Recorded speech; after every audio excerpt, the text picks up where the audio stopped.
नमस्कार, आज की बात में आपका स्वागत है। आज प्रधानमंत्री नरेंद्र मोदी और प्रेसिडेंट पुतिन के बीच जो मुलाकात हुई है उस पर पूरी दुनिया की निगाहें हैं। जब प्रेसिडेंट पुतिन ने दिल्ली में लैंड किया तो उनका स्वागत मोदी ने गर्मजोशी के साथ किया, ऐसा स्वागत जो किसी दोस्त के लिए होता है। प्रधानमंत्री नरेंद्र मोदी प्रोटोकॉल की सीमा लांघकर प्रेसिडेंट पुतिन को रिसीव करने के लिए एयरपोर्ट पहुंचे और अपनी कार में बिठाकर प्रधानमंत्री आवास तक लाए। अमेरिका के यूक्रेन पीस प्रपोजल को रिजेक्ट करने के बाद पुतिन भारत आए हैं और इसलिए पुतिन और मोदी की मुलाकात बहुत क्रूशल है। मोदी के लिए भी पुतिन के अराइवल की टाइमिंग बहुत खास है। अमेरिका ने भारत पर टैरिफ अनयूजुअल तरीके से बढ़ाया है। टैरिफ बढ़ाने के लिए भारत के रूस से तेल खरीदने को बहाना बनाया है। भारत और रूस अब क्या करेंगे, इस पर अमेरिका की नजर होगी। थोड़े दिन पहले चीन में मोदी, शी जिनपिंग और पुतिन की तस्वीरें देखकर अमेरिका के तेवर ढीले हुए थे। रक्षा के मामले में रूस भारत का सबसे विश्वसनीय दोस्त है। ऑपरेशन सिंदूर के बाद भारत अब रूस से नए हथियार खरीदेगा। रूस भारत को मिसाइल सप्लाई करेगा। भारत के एयर डिफेंस सिस्टम को मजबूत करने के लिए रशिया की मदद चाहिए। भारत और रूस के बीच जो डिफेंस डील होगी उसको लेकर सबसे ज्यादा बेचैनी पाकिस्तान और चीन को होगी। कहने को तो ये रूस और भारत की सालाना समिट है, लेकिन पूरी दुनिया में इस मीटिंग की चर्चा है। मैं आपको प्रेसिडेंट पुतिन के विजिट की डिटेल्स बताऊं, प्रधानमंत्री मोदी और पुतिन की दोस्ती के किस्से सुनाऊं, इससे पहले आपको दिखाता हूं वो तस्वीरें जब प्रेसिडेंट पुतिन दिल्ली पहुंचे। रूस के राष्ट्रपति पुतिन आज शाम को करीब 7 बजे भारत पहुंचे। प्रेसिडेंट पुतिन का प्लेन पालम एयरफोर्स के स्टेशन पर उतरा। एयरपोर्ट पर उनकी अगवानी खुद प्रधानमंत्री मोदी ने की। प्रधानमंत्री मोदी प्रोटोकॉल तोड़कर पुतिन के स्वागत के लिए एयरपोर्ट पहुंचे थे। एयरपोर्ट से प्रेसिडेंट पुतिन और प्रधानमंत्री मोदी एक ही गाड़ी में बैठकर प्रधानमंत्री आवास 7 लोक कल्याण मार्ग के लिए रवाना हुए, जहां इस वक्त प्रधानमंत्री मोदी और प्रेसिडेंट पुतिन के बीच इनफॉर्मल प्राइवेट 1-to-1 मीटिंग चल रही है। इस मुलाकात में दोनों नेता आपसी महत्व के तमाम मुद्दों पर डायरेक्ट बात कर रहे हैं। पुतिन के सम्मान में प्रधानमंत्री मोदी ने डिनर होस्ट किया है। यह एक प्राइवेट डिनर है। प्रेसिडेंट पुतिन का यह भारत दौरा दोनों देशों के लिए काफी अहम है और बड़ी बात यह कि प्रेसिडेंट पुतिन एक बड़े डेलीगेशन के साथ भारत आए हैं। उनके डेलीगेशन में first deputy prime minister Denis Manturov, रक्षा मंत्री आंद्रे वेलुसोव के अलावा 5 और मंत्री, रशियन सेंट्रल बैंक के गवर्नर, रशियन सरकार के बड़े अधिकारी शामिल हैं। इसके अलावा रूस के 75 बड़े कारोबारी भी भारत पहुंच चुके हैं। भारत रवाना होने से पहले ही पुतिन ने इस दौरे का एजेंडा क्लियर कर दिया था।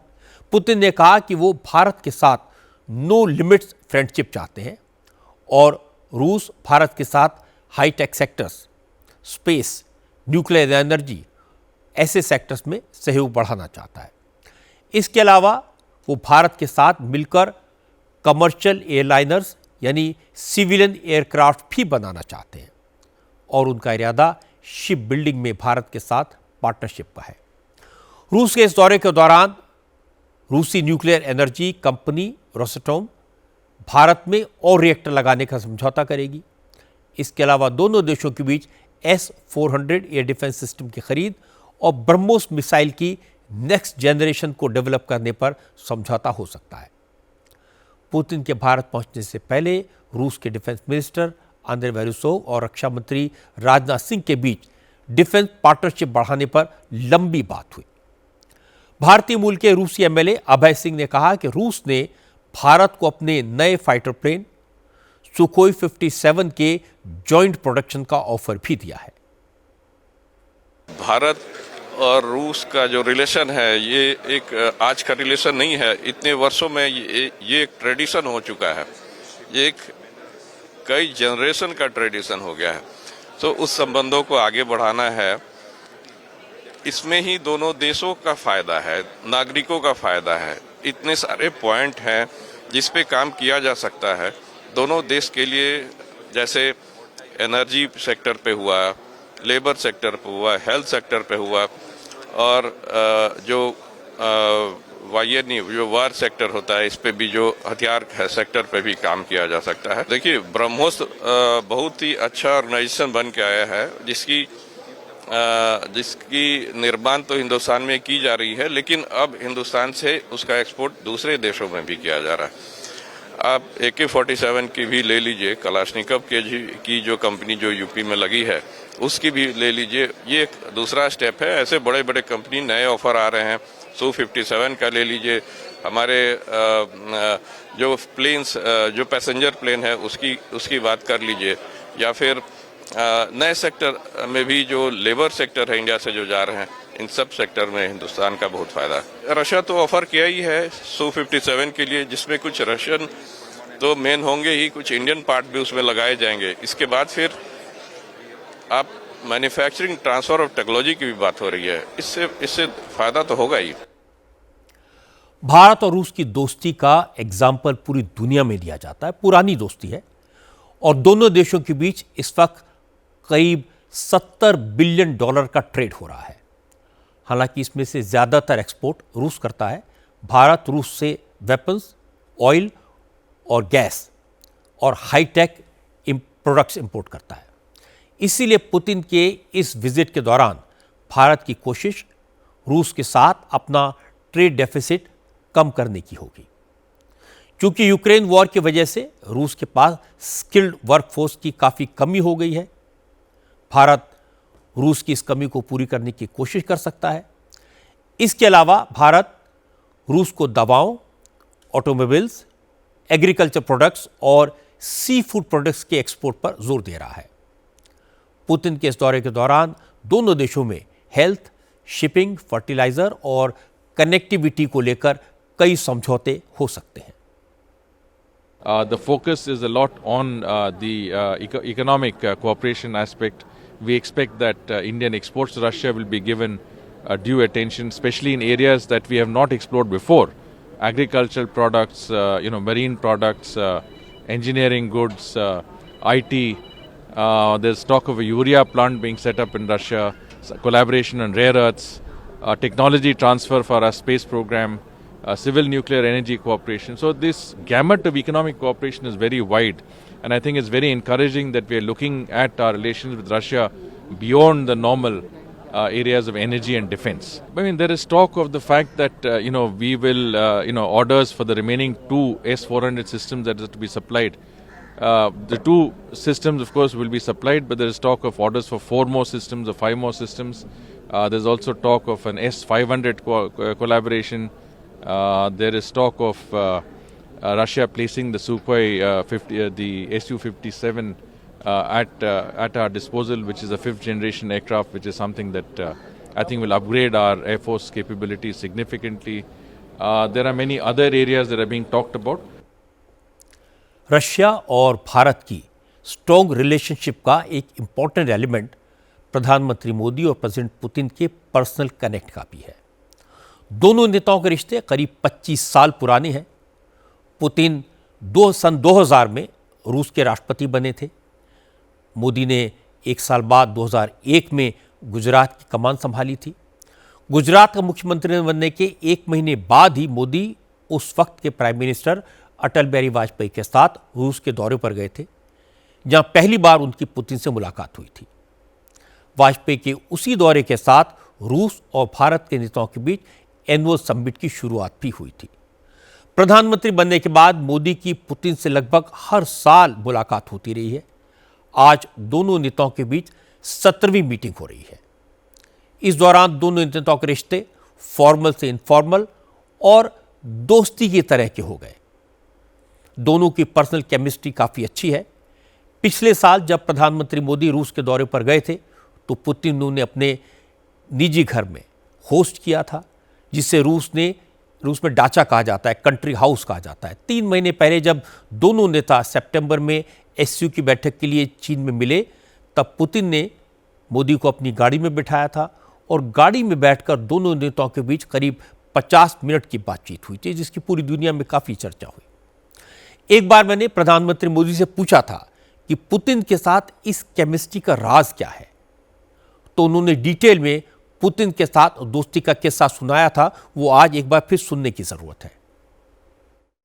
बहुत सारे लोग जो आपकी तस्वीरें देखते हैं, हम प्रेसिडेंट पुतिन के साथ तस्वीर देखी, शी जिनपिंग के साथ, ट्रंप के साथ, हर स्टेट के साथ। लोग मुझसे पूछते हैं कभी मोदी जी मिले, उनसे पूछना इतनी बातें क्या करते हैं हंस हंस के। घंटों आपकी बातें चलती हैं। एक घटना मैं सुनाता हूं। यहाँ पार्लियामेंट चल रही थी। एक हमारी रशिया के साथ बायलैटरल कॉन्फ्रेंस होती है रेगुलरली। एक वर्ष यहाँ होती है, एक वर्ष वहाँ होती है। तो कभी वो यहाँ आते, कभी हम वहाँ जाते। तो पार्लियामेंट में था मैं, और पार्लियामेंट से मुझे मॉस्को जाना था, तो सीधा ही पार्लियामेंट से निकल गया। हवाई जहाज़ में जी थोड़ा खा लिया। हवाई जहाज़ में मेरा मीटिंग रहती है, ब्रीफिंग चल रहा था पूरा। और मॉस्को जब पहुँचे तब -11 टेम्परेचर था। अब हम लोग तो यहाँ उतनी ठंड तो अनुभव नहीं करते हैं, लेकिन वहाँ उतर करके हमको होटल जाना था। तो हमारे एम्बेसडर आए, उन्होंने कहा साहब कार्यक्रम में बदल हुआ है। मैंने कहा क्या हुआ भाई? बोले पुतिन साहब इंतज़ार कर रहे हैं उनके यहाँ डिनर के लिए। मैंने कहा भाई रात को 9 बज गए, मैं 9 घंटे ट्रैवलिंग करके आया हूँ, अभी कहाँ ले जा रहे हो? तो नहीं, बोले साहब उनका बड़ा आग्रह है, जाना पड़ेगा। मैंने कहा कम से कम मुझे होटल पे ले जाइए, मैं फ्रेश हो जाऊँ, शावर ले लो, फिर चलते हैं। मैंने कहा लेकिन कितना समय लगेगा, कितना टाइम लेंगे वो? बोले साहब ज़्यादा से ज़्यादा 50 मिनट, मैक्सिमम 50 मिनट। और बोले कोई नहीं होगा, आप होंगे, राष्ट्रपति पुतिन होंगे और इंटरप्रेटर होगा। अब खैर मना तो कर नहीं सकते थे। आधी अधूरी इच्छा को लेकर नहा धो करके भागे हम, कपड़े बदल करके। हम दोनों बैठे, बातें शुरू हुई साहब, और आप हैरान हो जाएंगे, जो 50 मिनट का कार्यक्रम तय हुआ था, मैं करीब सुबह 3:45 बजे होटल वापस आया। कमाल का अनुभव था प्रधानमंत्री मोदी का, और आज इस अनुभव को समझने की ज़रूरत है। इस समय जो डिनर चल रहा है उसके बारे में जानकारी के लिए देवेंद्र पाराशर के पास चलते हैं। विजय लक्ष्मी भी हमारे साथ में है। देवेंद्र, पहले मैं आपसे पूछना चाहता हूं, जो इस समय डिनर चल रहा है प्रधानमंत्री मोदी का, उसकी अहमियत क्या है? क्या खबरें वहां से आपके पास आ रही हैं? और पावर कॉरिडोर से जो हमने टटोलने की कोशिश की, तक हालांकि प्राइवेट डिनर बहुत ज़्यादा कॉन्फिडेंशियल रहता है, लेकिन जो इंडिकेशन दिया गया उसमें ये कि वैसे इशूज़ जो कि बहुत ज़्यादा सेंसिटिव हैं, उसके लिए ऐसे प्राइवेट डिनर के दरमियान जो बातचीत होती है वो बहुत महत्वपूर्ण होती है। उस कंडीशन में रूस यूक्रेन वॉर या फिर पेट्रोलियम को लेके जो अल्टरनेटिव मेथड किया जा रहा है पेमेंट का, इन सारे इशूज़ पे ऑफ रिकॉर्ड बातचीत के लिहाज से ये बहुत आइडियल माना जा रहा है कि यहाँ पे पीएम मोदी और पुतिन निश्चित तौर पे दोनों बातचीत करेंगे। और इसमें एक दुनिया के लिए भी मैसेज होता है, क्योंकि इसमें कोई नोट्स नहीं बनाना है, रिकॉर्ड पे नहीं जाना है, तो बहुत अनौपचारिक तरीके से खुल के बातचीत होती है। तो जो भी इशूज़ हैं उनको ह्यूमैनिटाइज करने के लिए ये बहुत अच्छा मौका माना जाता है। और उस लिहाज से जैसा कि रजत जी आपके साथ इंटरव्यू में पीएम मोदी ने खुद बताया कि बैठक कितनी लंबी उनकी चल जाती है, अनौपचारिक बैठक, तो इस बैठक के बारे में भी अंदाज़ा लगाना मुश्किल होगा कि कितनी लंबी चलेगी। और सोर्सेज से हमें जानकारी मिली कि वेज और नॉन वेज दोनों तरह के खाना पुतिन के लिए अरेंज किया गया है। और क्योंकि रूसी राष्ट्रपति पुतिन बहुत लाइट फूड पसंद करते हैं, तो उन सारी चीज़ों का ध्यान रखा गया और इंडियन कुजीन और रशियन कुजीन दोनों का इंतजाम किया गया। लेकिन ज़्यादा महत्वपूर्ण यह है कि जो सेंसिटिव इशूज़ हैं उस पर इन दोनों नेताओं के बीच जो बातचीत होती है वो कैसी सहमति बनती है। इससे पहले क्रेमलिन का हम लोग स्टेटमेंट देख चुके हैं, जहाँ पे ये कहा गया था कि भारत और रूस के रिश्ते को भारत जिस ऊंचाई पे लेके जाना चाहता है, हम उस ऊंचाई पर ले जाने को तैयार हैं। और उस कंडीशन में, उस बैकग्राउंड में अगर ये बैठक हो रही है तो वाकई निश्चित तौर पर पूरी दुनिया की नज़रें इस पर टिकी हुई हैं। और अजय जी, दिलचस्प ये है कि यूएस के साथ जो ट्रेड डील को लेकर अभी हम लोगों का एक तरह से नेगोशिएशन चल ही रहा है, तो अगले सप्ताह ही यूएस की ट्रेड डील वाली टीम इंडिया आ रही है। तो ये बड़ा दिलचस्प है कि भारत अपनी विदेश नीति के मोर्चे पे किस प्रकार से अलग अलग देशों के साथ अपने हितों के अनुरूप इक्वेशन रख रहा है। बिल्कुल ठीक आप कह रहे हैं। एक तो दोनों की जो पर्सनल इक्वेशन है, कल फॉर्मल मीटिंग से पहले ये प्राइवेट डिनर है और ये कितना लंबा चल जाए कोई नहीं कह सकता, और क्या बात होगी जाहिर है तो कोई भी नहीं बता सकता। बहुत बहुत शुक्रिया आपका देवेंद्र पाराशर। विजय लक्ष्मी, आपसे जानना चाहता हूं कल क्या होने वाला है? कल प्रधानमंत्री मोदी प्रेसिडेंट पुतिन की मीटिंग होगी, डील्स होंगी, डिस्कस होंगे, तो उसके बारे में कुछ जानकारी आपको मिली?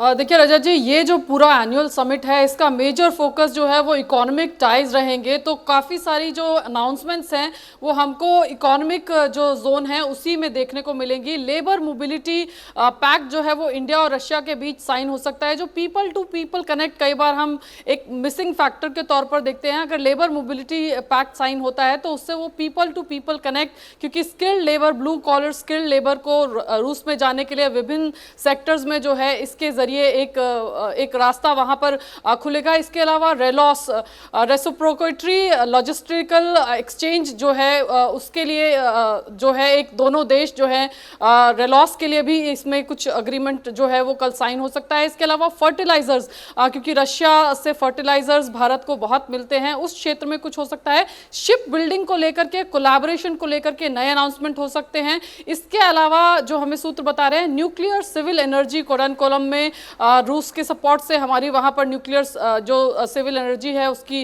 वहां पर रिएक्टर्स हैं, कुछ और उसमें एडिशन हो सकते हैं। डिफेंस पर हमें बताया जा रहा है कि चर्चा जरूर हो सकती है, लेकिन घोषणाएं कुछ बहुत बड़ी हो ऐसा सूत्र कह रहे हैं कि ऐसा होने की संभावना कम लगती है। इसके अलावा आयात और निर्यात, क्योंकि ट्रेड डेफिसिट बहुत है हमारा रशिया के साथ, हम उनको एक्सपोर्ट जो है वो बहुत कम करते हैं और इंपोर्ट बहुत ज़्यादा करते हैं। ऐसे में भारत ज़रूर देख रहा है कि ट्रेड डेफिसिट को किसी तरह से कम किया जाए। कोशिश ज़रूर रहेगी कि एग्रीकल्चर, हेल्थ सेक्टर में खासतौर से फार्मास्यूटिकल्स यानी इंडियन दवाइयों की जो है एक्सेस जो है उनको मिले रूस के मार्केट में, इसको लेकर के। इसके अलावा एग्रीकल्चर और फार्मास्यूटिकल्स ये तमाम एरियाज हैं। इसके अलावा टूरिज्म सेक्टर की बात करें तो रुपे और मीर जो कार्ड है जो रशिया का है, वो कैसे दोनों देशों में एक इंटीग्रेटेड तरीके से डिजिटाइजेशन के इस मोड को और प्रमोट किया जाए, उसको लेकर के कुछ समझौता जो है वो होने की संभावना है। मोटा मोटी इकोनॉमिक टाइज, ट्रेड को लेकर के, ट्रेड डेफिसिट को कैसे कम किया जाए, इसी को लेकर के चर्चा होने की संभावना और कुछ घोषणाओं की संभावना कल की जा रही है। आप बिल्कुल ठीक कह रहे हैं, इसीलिए कई सारे कैबिनेट मिनिस्टर्स आए हैं, डेलीगेशन बहुत बड़ा है, वहां के कारोबारी साथ में आए हैं। बहुत बहुत शुक्रिया आपका विजय लक्ष्मी इस अपडेट के लिए। रशिया और भारत अच्छे दोस्त हैं, पुराने दोस्त हैं, अच्छे ट्रेड पार्टनर हैं, डिफेंस के मामलों में एक दूसरे के भरोसेमंद दोस्त हैं। लेकिन दोनों मुल्कों के रिश्ते मजबूत हुए मोदी और पुतिन की पर्सनल रिलेशनशिप की वजह से। प्रधानमंत्री बनने के बाद आज नरेंद्र मोदी की पुतिन के साथ 17वीं मुलाकात हुई है। जब नरेंद्र मोदी पुतिन को रिसीव करने एयरपोर्ट पहुंचे तो रशियन डिप्लोमेट्स आश्चर्यचकित थे, क्योंकि उन्हें एडवांस में नहीं बताया गया था कि प्राइम मिनिस्टर मोदी पुतिन को रिसीव करने एयरपोर्ट आएंगे। मोदी और पुतिन की अक्सर फोन पर बात होती है। भारत कहने से अजित डोवाल भी मॉस्को जाकर कई बार पुतिन से मिलते रहते हैं। इसीलिए भारत और रूस दोनों मिलकर एक महाशक्ति बन सकते हैं और एक नया वर्ल्ड ऑर्डर तैयार कर सकते हैं। मोदी और पुतिन की दोस्ती का हवाला देते हुए आज जम्मू कश्मीर के मुख्यमंत्री उमर अब्दुल्ला ने भी कहा कि हमारे प्राइम मिनिस्टर की रूस के राष्ट्रपति से अच्छी दोस्ती है, इसलिए प्रधानमंत्री मोदी यूक्रेन में युद्ध रोकने के लिए पुतिन को राजी करने की कोशिश करें, इसमें सबकी भलाई है। हमारे रूस के साथ बहुत ही पुराने और गहरे संबंध हैं। रूस ऐसा मुल्क है जिसने बार बार जब हिंदुस्तान के खिलाफ साजिशें हुई, जब जंग की गई, जब हमारे पड़ोसियों के तरफ से हम पे हमले हुए, तो रूस हमारी मदद के लिए सामने आई, चाहे हथियारों के सप्लाई में, चाहे यूनाइटेड नेशंस और खासकर सिक्योरिटी काउंसिल में अपने वीटो का इस्तेमाल करके। हमारे ताल्लुकात और बेहतर हों तो अच्छी बात है। कहीं ना कहीं अगर इन अच्छे ताल्लुकात का फ़ायदा किसी और मुल्क को भी हो सके तो हमें एतराज़ नहीं होना चाहिए। अगर कहीं हमारे वज़ीर आज़म साहब का जो एक बहुत अच्छा रिश्ता पुतिन साहब के साथ है, अगर कहीं उसका फ़ायदा यूक्रेन को हो सके, अगर कहीं हम रूस को तैयार कर सकें कि अब वो अमन का रास्ता अपनाए और यूक्रेन के ऊपर जो हमला हुआ उसको अब रोकने का काम करें, तो मुझे लगता है इसमें सबकी कामयाबी होगी। उमर अब्दुल्ला बिल्कुल ठीक कह रहे हैं। पूरी दुनिया चाहती है कि रूस और यूक्रेन की ये वॉर रुके, पूरी दुनिया में शांति हो। और आज का दिन बड़ा क्रूशल है। पुतिन जब भारत आए हैं मोदी से इस पर बात करने के लिए, यूक्रेन के ऑफिशियल्स युद्ध को ख़त्म कराने के लिए अमेरिका में बात कर रहे हैं। आज फ्लोरिडा के मियामी में अमेरिका के विदेश मंत्री मार्को रूबियो, प्रेसिडेंट ट्रंप के विशेष दूत स्टीव विटकॉफ और ट्रंप के दामाद जेरेड कुशनर यूक्रेन के डेलीगेशन से मुलाकात करेंगे। अमेरिकी नेता यूक्रेन को अपने हाल के मॉस्को दौरे का अपडेट देंगे और जंग को ख़त्म करने के लिए पुतिन ने क्या कंडीशंस रखी हैं ये बताएंगे।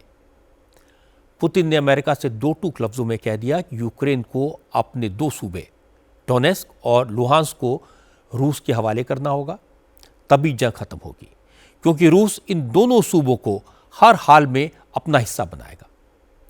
यूक्रेन के इन दोनों राज्यों पर बड़े हिस्से पर रूस का कब्जा है और रूसी सेनाएं बड़ी तेज़ी से आगे बढ़ती जा रही हैं। इसलिए अमेरिका भी यूक्रेन पर प्रेशर बना रहा है कि वो ये दोनों सूबे रूस को सौंप दे, सरेंडर करके बाकी देश को तबाह होने से बचा ले। प्रेसिडेंट पुतिन से अमेरिकी डेलीगेशन की मुलाकात के बारे में प्रेसिडेंट ट्रंप ने कहा ये मीटिंग बहुत अच्छी रही। प्रेसिडेंट पुतिन बहुत सॉलिड कंडीशन पोजीशन में है और यूक्रेन के पास अब चलने के लिए कोई दाव नहीं बचा है, इसलिए ज़ेलेंस्की को समझौता कर लेना चाहिए।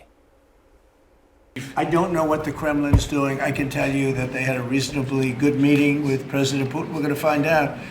It's a war that should have never been started. But I thought they had a very good meeting yesterday with President Putin. We'll see what happens. It's, when I was in this office and I talked about no cards, I said, you have no cards. That was the time to settle. I thought that would have been a much better time to settle. But they, in their wisdom, decided not to do that. They have a lot of things against them right now. But you have President Putin had a very good meeting yesterday with Jared Kushner and with Steve Witkoff. What comes out of that meeting, I can't tell you, because it does take two to tango. Ukraine, I think we have something pretty well worked out with them. They're very satisfied, considering. ये बात सही है कि Russia और Ukraine की war बहुत लंबी खिंच गई। ट्रंप कई बार कोशिश करके देख चुके, पर इस जंग को रुकवा नहीं पाए। पिछले साल प्रधानमंत्री मोदी ने पुतिन से यूक्रेन को लेकर कई बार बात की थी और मोदी ने साफ साफ कहा था कि वॉर किसी प्रॉब्लम का सॉल्यूशन नहीं हो सकती। ज़ेलेंस्की भी मोदी से मिले थे। उन्होंने कहा था कि भारत इस जंग को खत्म करने में एक बड़ी भूमिका अदा कर सकता है। ज़ेलेंस्की जानते हैं कि मोदी और पुतिन दोस्तों की तरह बात करते हैं, लेकिन जब ट्रंप प्रेसिडेंट बने तो उन्होंने दुनिया की हर वॉर को रुकवाने का ठेका ले लिया, पर पुतिन ने उन्हें हाथ नहीं रखने दिया। अब ट्रंप की कोशिश ये है कि किसी तरह से ज़ेलेंस्की को मनाएं, लेकिन पुतिन ने ट्रंप के सामने जो शर्तें रखी हैं उन्हें मनवाना अमेरिका के लिए मुश्किल होगा। आज और कल मोदी और पुतिन की जो बात होगी, जाहिर है उसमें यूक्रेन की चर्चा भी होगी। इसलिए अमेरिका के अलावा यूरोप के सारे देशों की नज़र मोदी और पुतिन की इस मुलाकात पर बनी रहेगी। इस दौरान पुतिन के दौरे को लेकर आज कांग्रेस ने एक नया राग छेड़ा। लोकसभा में leader of opposition Rahul Gandhi ने आरोप लगाया कि सरकार विदेशी मेहमानों को उनसे मिलने से रोकती है। राहुल गांधी ने कहा कि यह परंपरा रही कि जो भी विदेशी मेहमान भारत के दौरे पर आते हैं वो विपक्ष के नेता से मिलते हैं। ये भारत की पुरानी डेमोक्रेटिक ट्रेडिशन है, लेकिन अब मोदी सरकार इस रिवाज को ख़त्म कर रही है। राहुल ने कहा कि जब वो विदेश जाते हैं तब भी मोदी सरकार विदेशी नेताओं को मैसेज भिजवाती है कि वहाँ नेता उनसे न मिले। जनरली इस सरकार की पॉलिसी है, नॉर्मली ट्रेडिशन होता है कि एलओपी के साथ जो भी बाहर से आते हैं उनकी मीटिंग होती है। ये वाजपेयी जी के टाइम होता था, मनमोहन सिंह जी के टाइम होता था, ये ट्रेडिशन रहा है। बट आजकल क्या होता है कि जो फॉरेन डिग्नेटरीज आते हैं या जब मैं कहीं बाहर जाता हूं तो सरकार उनको सजेस्ट करती है कि एलओपी से नहीं मिलना चाहिए। तो ये इनकी पॉलिसी है, ये हर बार करते हैं। जब मैं बाहर जाता हूँ ये करते हैं, जब लोग यहाँ आते हैं मैं करता हूँ। हमें मैसेज मिलता है कि हमें बताया गया है कि सरकार हमसे कहती है कि आपसे नहीं मिलना है। Thank you. बड़ा रिलेशन रहा है रशिया के साथ तो है रिलेशन देखिए, रिलेशन तो सबके साथ है। जो एलओपी एक दूसरा पर्सपेक्टिव देता है। हिंदुस्तान को हम भी रिप्रेजेंट करते हैं, हाँ? सिर्फ सरकार नहीं रिप्रेजेंट करती है। तो सरकार नहीं चाहती कि ऑपोजिशन के लोग बाहर के लोगों से मिले। ये ट्रेडिशन है, ये नॉर्म है, बट मोदी जी इस नॉर्म को फॉलो नहीं करते हैं। फॉरेन मिनिस्ट्री इस नॉर्म को फॉलो नहीं करती है। Thank you. नहीं चाहते सर आप? इनसिक्योरिटी है। राहुल के इस आरोप का जवाब तुरंत आया। सरकार की तरफ से कहा गया कि विदेशी मेहमानों की विपक्षी नेताओं से मुलाकात में उसका कोई दखल नहीं है। जो भी विदेशी नेता आता है वो भारत में किससे मिलता है ये उसका अपना फैसला होता है, ये सरकार नहीं डिसाइड करती। बीजेपी ने कहा कि पिछले साल नेता विपक्ष बनने के बाद अब तक राहुल गांधी से कई विदेशी मेहमान मिल चुके हैं। संबित पात्रा ने बताया कि राहुल गांधी 9 जून को 2024 में लीडर ऑफ ऑपोजिशन बने। 10 जून 2024 को बांग्लादेश की तत्कालीन प्रधानमंत्री शेख हसीना ने राहुल गांधी से मुलाकात की। इसके बाद मलेशिया के प्राइम मिनिस्टर अनवर इब्राहिम भारत आए थे, वो भी 21 अगस्त 2024 को राहुल गांधी से मिले थे। इस साल 18 मार्च को न्यूजीलैंड के prime minister Christopher Luxon Rahul Gandhi से मिले थे।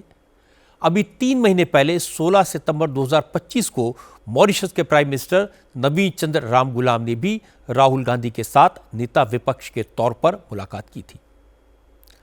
बीजेपी सांसद संबित पात्रा ने कहा, अगर कोई विदेशी मेहमान राहुल गांधी से मिलना नहीं चाहता तो इसमें सरकार क्या कर सकती है? देखिए, मुझे लगता है लीडर ऑफ ऑपोजिशन की हैसियत से, एलओपी की हैसियत से आदरणीय राहुल गांधी जी ने आज जिस प्रकार की बात की है ये न केवल अनुचित है, मगर मुझे लगता है कहीं न कहीं this does not present India in a good light. जब कोई विदेशी डेलीगेट हिंदुस्तान आता है तो ये एमईए का दायित्व है कि सरकारी अधिकारी और सरकार के साथ उनकी मीटिंग कराए, और जहां तक दूसरे अधिकारियों के साथ या दूसरे व्यक्तियों के साथ मुलाकात का विषय है, उनके साथ कर्टेसी विजिट का विषय है, वह जो डेलीगेशन विदेश से आती है वो तय करती है कि हम किससे किससे मिलेंगे। उसको फैसिलिटेट एमईए करती है, मगर तय वो करते हैं। हम उसमें नहीं घुस सकते, हम अर्थात सरकार उसमें नहीं घुस सकता कि किसके साथ वो मिलना चाहते हैं। स्वाभाविक रूप से जिन डेलीगेशन ने राहुल जी से मुलाकात करने की इच्छा जताई, राहुल जी की उनसे मुलाकात हुई है। और जैसे मैंने कहा कि राहुल जी इन सारे विषयों को लेकर जिस दिन पुतिन जैसे एक बड़े अधिकारी दूसरे देश के राष्ट्राध्यक्ष आ रहे हों, उसी दिन इस प्रकार की कंट्रोवर्सी खड़ी करके देश की छवि को धूमिल करने का प्रयास राहुल जी से हम एक्सपेक्ट नहीं करते हैं। राहुल गांधी ये बात सही है कि नेता विपक्ष को विदेशी मेहमानों से मिलवाना चाहिए, और तस्वीरें गवाह हैं। राहुल गांधी कई विदेशी नेताओं से मिले भी हैं। सरकार की तरफ से कोई पाबंदी नहीं है, लेकिन अगर कोई लीडर उनसे न मिलना चाहे तो सरकार क्या कर सकती है? ऐसा लगता है कि जैसे पुतिन की राहुल गांधी से मुलाकात नहीं होगी, ये बात उन्हें काफ़ी चुभ गई है। आज अमेरिका से एक बड़ी खबर आई आसिम मुनीर को लेकर।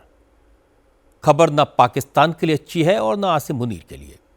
अमेरिका के 44 सांसदों ने विदेश मंत्री मार्को रूबियो को चिट्ठी लिखी है और कहा कि आसिम मुनीर और उनके नज़दीकी जनरल्स पर पाबंदी लगाई जाए, मुनीर पर बैन लगाया जाए।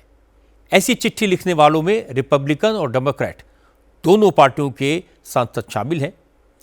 इस चिट्ठी में अमेरिकी सांसदों ने इल्ज़ाम लगाया कि आसिम मुनीर न केवल पाकिस्तान बल्कि दूसरे मुल्कों में भी जुल्म और सितम कर रहे हैं, विरोधी नेताओं के ह्यूमन राइट्स का वायलेशन कर रहे हैं, और हाल के दिनों में जिन अमेरिकी नागरिकों ने पाकिस्तान की फ़ौज और वहाँ की सरकार के जुल्म के खिलाफ आवाज़ उठाई, उनको भी धमकियां दी गई, परेशान किया गया। पाकिस्तान में उनके परिजनों के लिए मुसीबतें खड़ी कर दी गई। इसलिए अमेरिकी मेंबर्स ऑफ पार्लियामेंट ने ट्रंप एडमिनिस्ट्रेशन से मांग की है कि वो आसिम मुनीर का वीज़ा कैंसिल करें, उनके अमेरिका आने पर बैन लगाएं, उनके नज़दीकी जनरल्स पर भी प्रतिबंध लगाया जाए। अमेरिकी एमपीज ने विदेश मंत्री मार्को रूबियो को 2 हफ्तों में इस पर जवाब देने के लिए कहा है। कोई 44 के करीब मेंबर्स ऑफ यूएस कांग्रेस, उन्होंने अमेरिकी secretary of state Marco Rubio को खत लिखा है और खत लिख के उन्होंने उनसे बड़े सवालात, मैं आपको वो भी पेज दिखाती हूँ। मार्को रूबियो से जो 44 मेंबर्स ऑफ यूएस कांग्रेस सवाल कर रहे हैं via letter that has been written to him, 17 दिसंबर से तक का टाइम दिया गया है, 2 हफ्ते के अंदर उनको जवाब भी चाहिए। पूछा जाता है जी बैन क्यों नहीं लगाया अभी तक पाकिस्तान के मिलिट्री ऑफिशियल्स में, ये खत में लिखा जा रहा है। आसिम मुनीर के बुरे दिन शुरू हो चुके हैं। उन्हें CDF बनाने का नोटिफिकेशन आज भी नहीं आया। पाकिस्तान में इस बात की चर्चा है कि वहाँ के air chief marshal Zaheer Ahmed Babar Sidhu ने नवाज शरीफ से मिलकर CDF की पोस्ट के लिए अपना दावा ठोका है।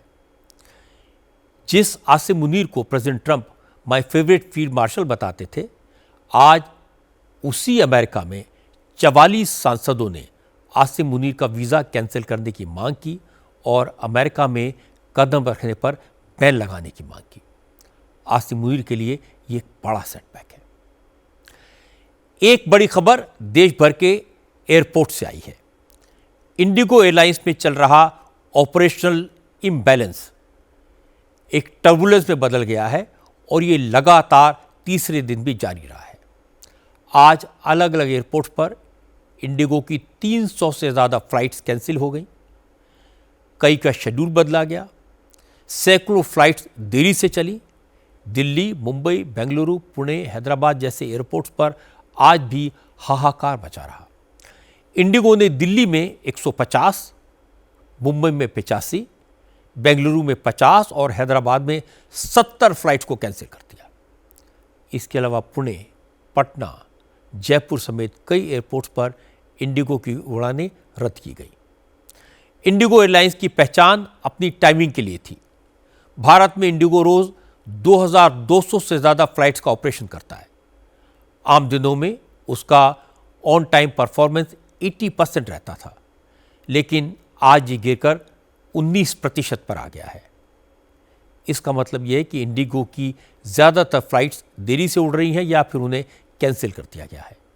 दिल्ली के इंदिरा गांधी इंटरनेशनल एयरपोर्ट पर आज इंडिगो के काउंटर्स पर लंबी लंबी लाइनें लगी रहीं। महिलाएं, बच्चे, बुजुर्ग कई कई घंटे एयरपोर्ट के अंदर अपनी फ़्लाइट का इंतज़ार करते दिखाई दिए। बार बार भरोसा दिया गया कि उनकी फ़्लाइट रवाना होने वाली है, लेकिन जब इंतज़ार लंबा हुआ तो लोग एयरलाइंस के कर्मचारियों से भिड़ गए।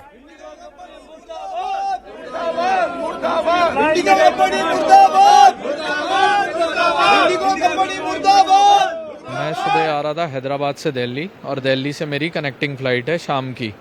तो मॉर्निंग में ये परेशानी हुई कि मेरी फ़्लाइट थी 7:45 को जो हैदराबाद से चलने वाली थी और 7:45 को मेरे को बताया जा रहा है कि मेरी फ़्लाइट और 1 घंटा डिले है। तो हम लोग ये सोच रहे थे कि हमारी अगर कैंसिल हो जाएगी तो हमारी कनेक्टिंग फ़्लाइट छूट जाएगी।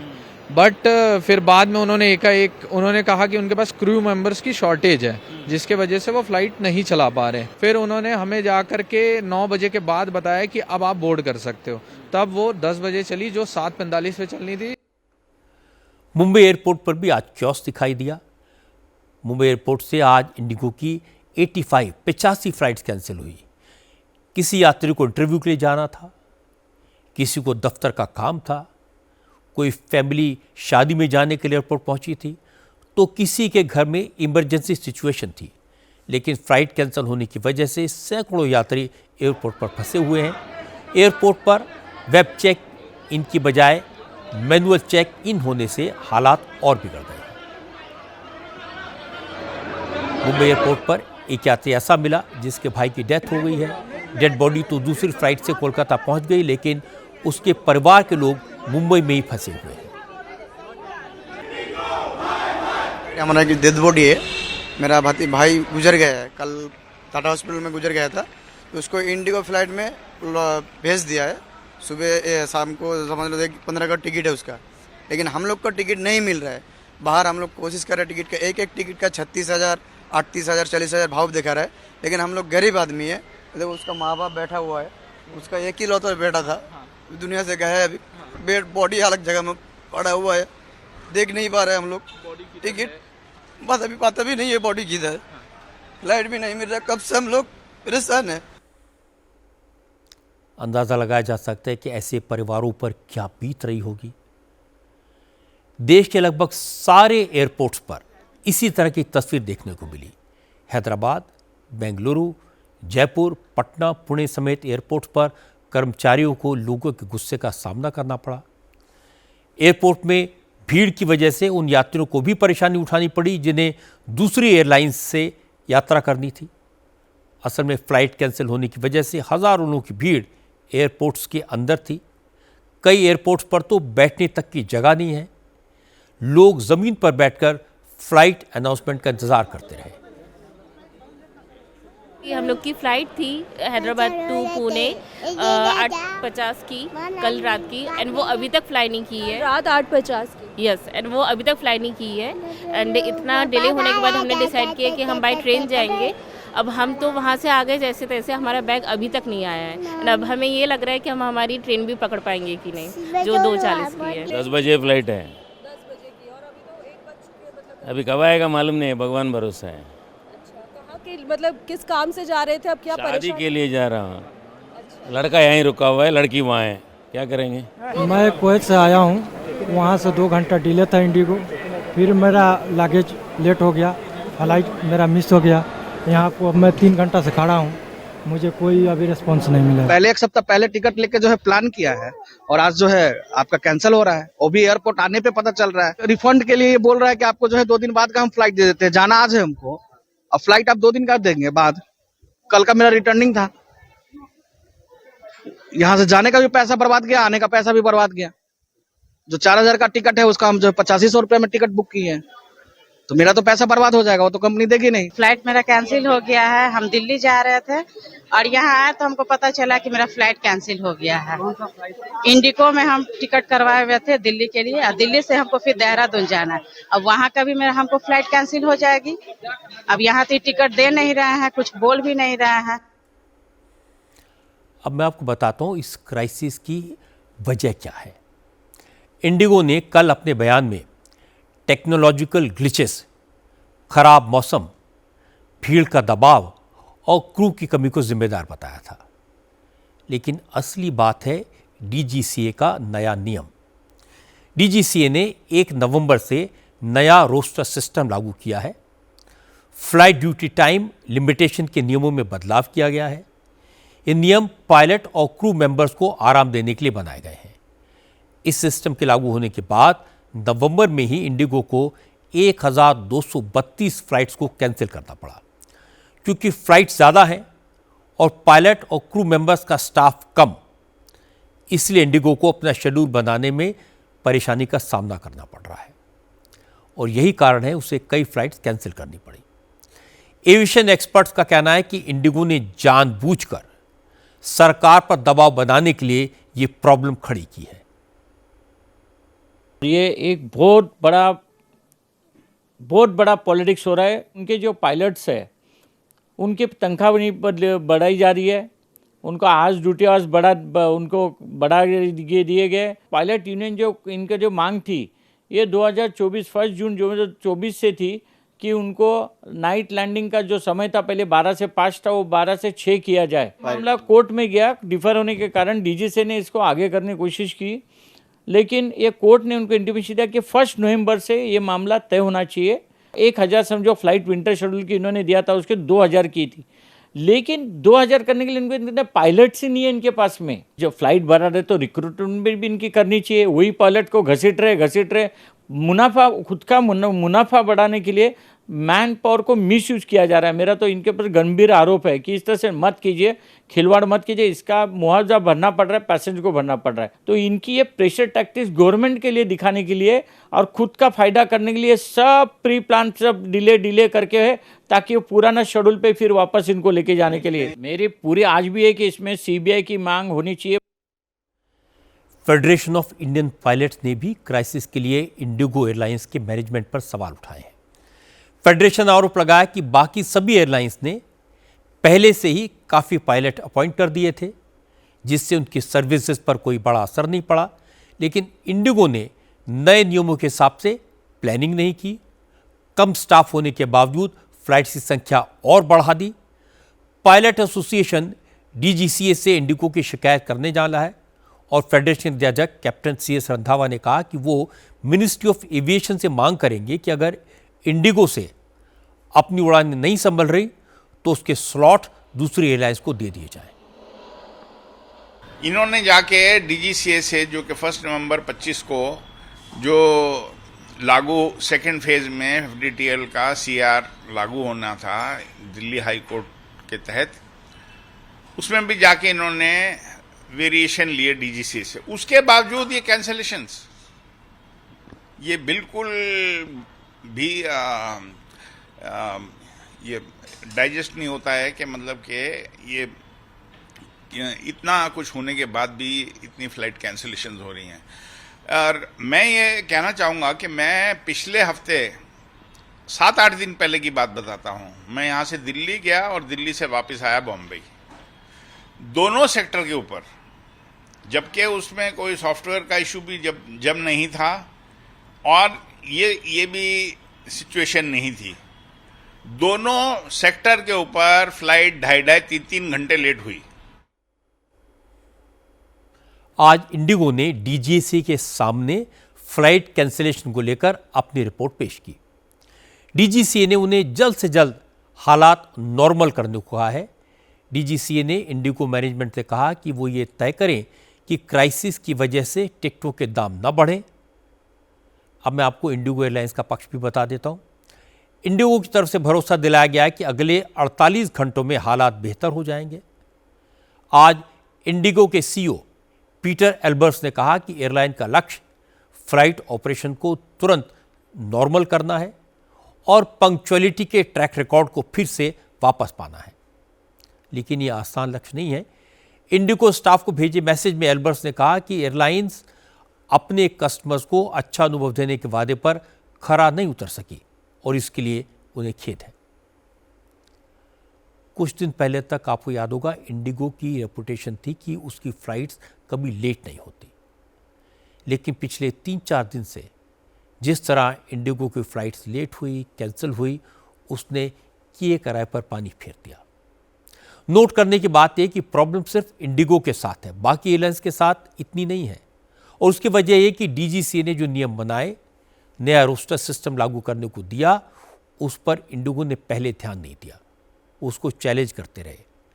जिसमें बड़ी बात यह थी कि पायलट को दिन में ज़्यादा से ज़्यादा 8 घंटे की फ्लाइंग करनी होगी और सप्ताह में 48 घंटे आराम के लिए मिलेंगे। नाइट ड्यूटी रात 12 बजे से सुबह 6 बजे तक कर दी गई और एक पायलट को 2 रात से ज़्यादा लगातार ड्यूटी की परमिशन नहीं थी। ये नियम 2 साल पहले बनाए गए थे, लेकिन इंडिगो ने तैयारी नहीं की, बदलाव नहीं किया, इसलिए ये सारी मुसीबत खड़ी हो गई। अब मैं आपको बताता हूं उत्तर प्रदेश में चल रही स्पेशल इंटेंसिव रिवीजन के बारे में। मुख्यमंत्री योगी आदित्यनाथ ने इसके बारे में एक बड़ा फैसला किया है। योगी ने नगर निगम और पुलिस से यूपी के शहरों में गैर कानूनी तरीके से रह रहे बांग्लादेशियों और रोहिंग्याओं की पहचान करने को कहा है।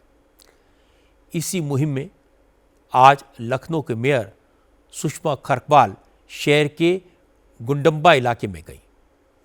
यहाँ कई झुग्गी झोपड़ियाँ बनी हुई हैं। सुषमा खरकवाल का दावा है कि इन झुग्गियों में अवैध बांग्लादेशी और रोहिंग्या रहते हैं। मेयर सुषमा खरकवाल जब अपनी टीम के साथ गुंडम्बा इलाके की झुग्गियों में गईं तो वहाँ रहने वाले ज़्यादातर पुरुष भाग गए, घर पर महिलाएं और बच्चे बचे। पुलिस ने अनाउंसमेंट करके लोगों से अपने आई कार्ड लेकर थाने आने को कहा।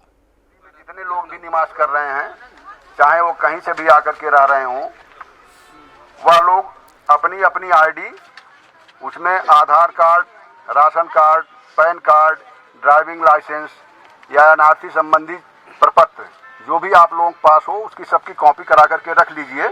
खाली कर चुके हैं, भाग गए हैं। औरतें और बच्चे यहाँ पे हैं। मैंने इनको कह दिया है कि आप 15 दिन के अंदर अंदर खाली करिए यहाँ पे। अगले 15 दिन के बाद फिर मैं यहाँ पे विजिट करूँगी। जैसे लोगों के घर आप जा रही अभी हैं। मैंने पावर हाउस वालों को भी बुलाया, कनेक्शन कैसे दे दिए गए हैं। इनको लाइट के कनेक्शन भी है और पानी की सप्लाई कहाँ से होती है आपकी? पानी की सप्लाई भी है, लाइट की सप्लाई भी है। बिल्कुल जाना पड़ेगा, भागिए, तुरंत भागिए। जैसे आपने चेक किया आधार कार्ड भी है, आधार कार्ड इनका बपरेटा का बना है। सारे अभी तक लखनऊ में जितने भी जांचें की हैं सब बपरेटा गांव के हैं टोटल। तो कुछ आप लोग वहाँ पे चेक करा रहे हैं कि इनके आधार वहाँ के जो एड्रेस दे रहे हैं वो सच में वहाँ के हैं कि नहीं? अभी हमने पूछा कि आपका प्रधान कौन है, नहीं बता पाया। आपके विधायक कौन है, नहीं बता पाया। लखनऊ के दूसरे इलाकों में भी इसी तरह की मुहिम चल रही है। गाजीपुर की झुग्गी झोंपड़ियों में आज पुलिस ने वेरिफिकेशन ड्राइव चलाया। पुलिस ने बाहर रहने वाले लोगों से Aadhaar card, PAN card, driving licence समेत तमाम कागजात मांगे, लेकिन ज़्यादातर लोग दस्तावेज मुहैया नहीं करा पाए। क्योंकि उस समय ज़्यादातर घरों में पुरुष नहीं थे, इसलिए पुलिस ने फैसला किया कि लगातार 3-4 दिन तक ये ड्राइव चलाई जाएगी। इलीगल माइग्रेंट्स की प्रॉब्लम पूरी दुनिया में है। हर देश अपने अपने तरीके से इसे हैंडल कर रहा है, लेकिन हमारे देश में प्रॉब्लम यह है कि पहले किसी ने इस पर ध्यान ही नहीं दिया कि कितने लोग बाहर के मुल्कों से आकर हमारे यहाँ गैर कानूनी तरीकों से रहने लगे। ज़्यादातर राजनीतिक दलों को इसमें अपना वोट बैंक नजर आया, लेकिन यूपी में योगी आदित्यनाथ ने जिस तरह का एक्शन लिया उसका मतलब साफ है, इलीगल माइग्रेंट्स के लिए यूपी में कोई जगह नहीं है। अब तो सुप्रीम कोर्ट ने भी कहा कि जो लोग भारत के नागरिक नहीं हैं उन्हें यहाँ रहने का कोई अधिकार नहीं है, लेकिन इस बात का ज़रूर ध्यान रखना चाहिए कि कोई ऐसा व्यक्ति जो भारत का नागरिक हो उसे परेशानी ना हो। आज की एक और बड़ी खबर पश्चिम बंगाल से आई है। बंगाल के मुर्शिदाबाद में बाबरी मस्जिद बनाने का दावा करने वाले हुमायूं कबीर को तृणमूल कांग्रेस ने पार्टी से निकाल दिया है। तृणमूल कांग्रेस पिछले कई दिन से उन्हें वार्निंग दे रही थी, बाबरी मस्जिद बनाने की अपनी जिद छोड़ने की मांग कर रही थी, लेकिन जब हुमायूं कबीर नहीं माने तो आज उन्हें पार्टी से निकालने का फैसला किया गया। ममता बनर्जी आज मुर्शिदाबाद में ही थी। ममता ने आरोप लगाया कि उनकी पार्टी के कुछ लोग अंदर ही अंदर दूसरी पार्टियों से मिल गए हैं और मुर्शिदाबाद का माहौल खराब करने की कोशिश कर रहे हैं, लेकिन वो ऐसा नहीं होने देंगी। इसके बाद ममता सरकार में मंत्री और तृणमूल कांग्रेस के सीनियर लीडर फिरहाद हकीम ने भी हुमायूं कबीर के इस ऐलान के पीछे बीजेपी का हाथ बताया। तो बाबरी मस्जिद যে আমাদের একজন সঙ্গী মুর্শিদাবাদের তিনি हमने इस बात पर गौर किया कि मुर्शिदाबाद से तृणमूल कांग्रेस के एक विधायक ने अचानक ही बाबरी मस्जिद बनाने का ऐलान कर दिया। आखिर बाबरी मस्जिद बनाने का फैसला अचानक क्यों लिया? हम पहले ही उन्हें चेतावनी दे चुके थे, लेकिन वो नहीं माने। इसीलिए तृणमूल कांग्रेस ने हुमायूं कबीर को पार्टी से निलंबित करने का फैसला किया है। बांग्लाয় কেউ মসজিদ তৈরি पार्टी से निकाले जाने के बावजूद हुमायूं कबीर अपनी बात पर अड़े हुए हैं, पीछे हटने को तैयार नहीं है। उन्होंने अपना पूरा प्लान तैयार करके रखा है। वो कह रहे हैं कि 17 दिसंबर को विधायक पद से इस्तीफा देंगे, 22 दिसंबर को नई पार्टी बनाएंगे। कितनी सीटों पर चुनाव लड़ना है, इसके लिए हुमायूं कबीर का रोड मैप तैयार है। मेरा प्लान रेडी है। मैं 22 तारीख आने दीजिए, मेरा नया पार्टी का उद्घाटन करा देगी स्टेट का। और 294 जो सीट है 135 सीट में मैं कंटेस्ट करूंगी। दादा, आप क्या विधायक पद से रिजाइन करोगे? 17 तारीख करेगी, 17 दिसंबर। अच्छा, क्यों विधायक पद से क्यों रिजाइन करना चाह रहे हो? कर देगी, क्या है ये विधायक पद के रख के क्या करेंगे लोग? आदमी जो विधायक बनाने वाला है, मेरा नसीब में विधायक रहेगी तो फिर चुनाव में लड़ेंगी तो मैं विधायक हो जाएगी। तो क्या लगता है कि ये बाबरी मस्जिद के लिए ही आपको ये वो उनको पूछिए ना, जो लोग सस्पेंड किया। मैं क्या बोलूँगी आपको? मेरा तो यही बोलना चाहते हैं, मेरा स्टैंड क्लियर। मैं ये पीछे नहीं हटेंगी, इनको मैं शिलान्यास करूँगी ही करूँगी मेरा ट्रस्ट को। हाँ, बाद में मेरा काम तुरंत शुरू करना चाहिए, लेकिन मैं काम धीरे धीरे शुरू होगी। मैं उनको बाबरी मस्जिद छोड़ के इस्लामिक हॉस्पिटल होगी, मेडिकल कॉलेज होगी, मेरा मुसाफिर खाना होगी, होटल कम रेस्टोरेंट, इनको पार्क बनेगी, हेलीपैड बनेगी, सारे चीज़ 25 बीघी लैंड खरीद करके मैं ये सब बनाएगी। ममता बनर्जी ने अच्छा किया, हुमायूं कबीर के खिलाफ एक्शन लिया और उन्हें पार्टी से बाहर कर दिया। फिर से बाबरी मस्जिद बनाने की डिमांड करना तृणमूल कांग्रेस के लिए एम्बैरेसिंग था और अगर ममता एक्शन न लेती तो बीजेपी इसका अच्छा खासा इस्तेमाल करती। आज अमेरिकन एयरफोर्स का advance fighter jet F-16 California में क्रैश हो गया। यह हादसा कैलिफोर्निया में उस वक्त हुआ जब F-16 अमेरिकन एयरफोर्स का पायलट ट्रेनिंग मिशन पर उड़ा था। यह विमान नेवाडा के एयरफोर्स बेस से उड़ा। उड़ान के दौरान यह विमान क्रैश हो गया। वजह पता नहीं चली है। हालांकि रात की बात है रही कि पायलट प्लेन क्रैश होने से पहले इजेक्ट होने में सफल रहा। अमेरिकी एयरफोर्स ने एक बयान में बताया कि कैलिफोर्निया में F-16 फाइटर क्रैश होने की जांच की जा रही है। जहां यह हादसा हुआ वहां पर 2022 में भी अमेरिकन एयरफोर्स का FA-18 super hornet fighter plane crash हुआ था। F-16 दुनिया के सबसे बेहतरीन फाइटर जेट्स में से एक है। अमेरिका के अलावा कई यूरोपियन कंट्रीज़, गल्फ कंट्रीज़, सब जगह इसका इस्तेमाल होता है। पाकिस्तान, ताइवान और साउथ कोरिया के पास भी ये फाइटर जेट्स हैं। इसी वजह से F-16 के क्रैश होने से पूरी दुनिया में चिंता होती है। आखिर में एक नज़र कल की बड़ी खबरों पर। कल राष्ट्रपति भवन में रूस के राष्ट्रपति व्लादिमीर पुतिन का औपचारिक स्वागत होगा। पुतिन और मोदी के बीच हैदराबाद हाउस में डेलीगेशन लेवल मीटिंग होगी। संयुक्त किसान मोर्चा कल पंजाब में रेल रोको आंदोलन करेगा।